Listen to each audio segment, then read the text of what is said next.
Welcome back. Now, higher oil prices, improved liquidity, and increased public spending in the run-up to the 2019 elections should fuel faster growth this year. However, political uncertainty as well as security concerns continue to pose risks to economic activity.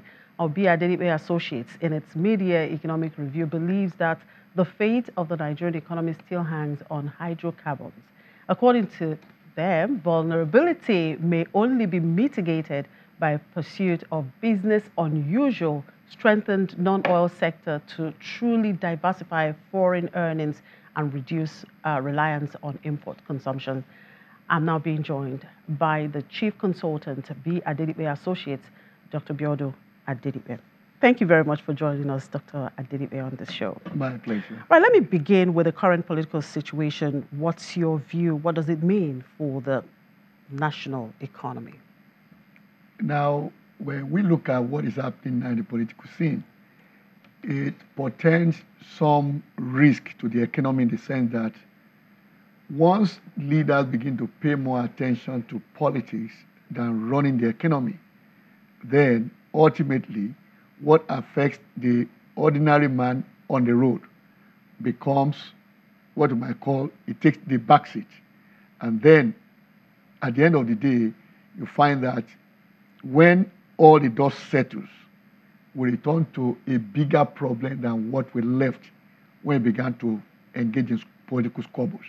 And that is the real concern that analysts like me have right now. So how much of fiscal policy initiative can be achieved in a tense political environment? Now that's a very, very big issue.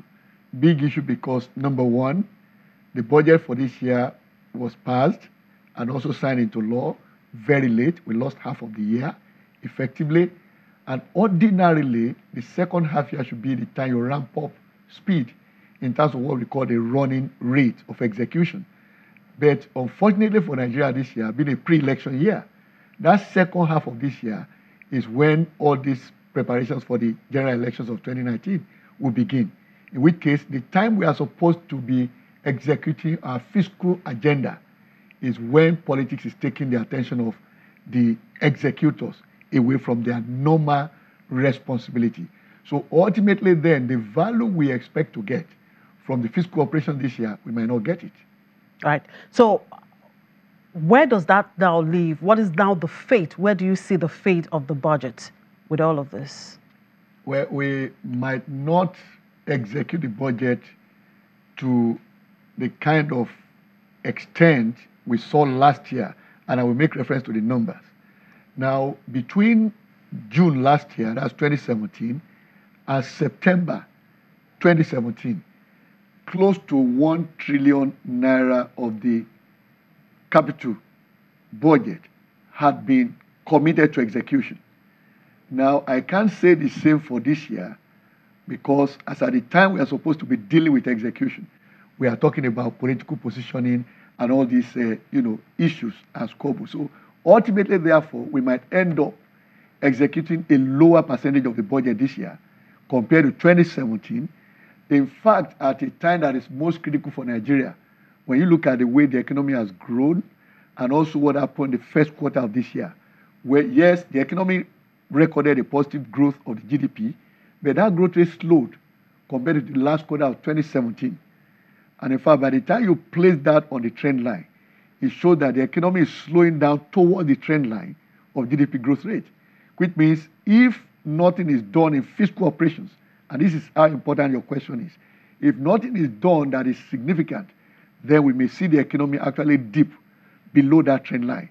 And then, of course, a worry for everyone. Yeah, in your media economy report, of course, you alluded to that. Now, aside from this political tension we're seeing, what are the other key risks that you see?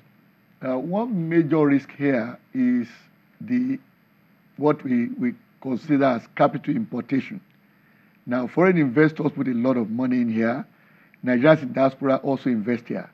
But when you break it down into the different segments of where the money went to, you discover that about 72.42% of investments that is fresh capital imported, is actually portfolio in nature, which means what we call hot money that can leave at any point when there is concern or the confidence in that economy wins. And that is what we are beginning to see happening in the bond market as discussed just a little while ago. And that we also expect may happen in the equity market. In fact, if you look at the numbers for the first half year in terms of relationship between foreign inflows and outflows, up until March this year, inflows exceeded outflows. But right from April, then you move on to May. In fact, May is the real watershed in that, because the outflows in May was more than double the inflows in the month of May.